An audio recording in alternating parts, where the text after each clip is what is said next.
Forestil dig, at dyrene kunne tale. Hvad tror du, de vil sige til os? Måske vil de sige, hjælp os, vi er ved at miste vores hjem. For sandheden er jo, mange dyr har det rigtig dårligt. Havet er fyldt med plastik, skove bliver fældet, og klimaet ændrer sig hurtigere, end de kan følge med. Dyrene dør, og det er vores skyld. Men det behøver ikke være sådan. Vi kan stadig nå at redde dem. Vi skal bare ændre nogle af de ting, vi gør i hverdagen. Små ting, men de gør en kæmpe forskel. Vi kan jo starte med at slukke lyset, når vi ikke bruger det. Så bruger vi mindre strøm, og det hjælper klimaet. Og så kunne vi jo tage kortere bade.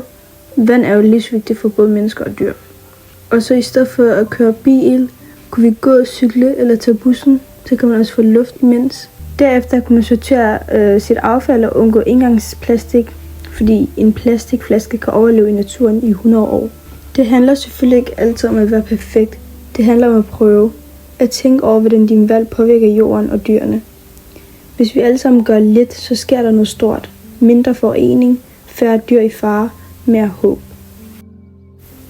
Dyrene kan ikke sige det selv, men hvis de kunne, ville de sige, tak fordi du passer på os. Så næste gang du står med et valg, tænk på dyrene, tænk på planeten og spørg dig selv, hvad vil en jordhelt gøre?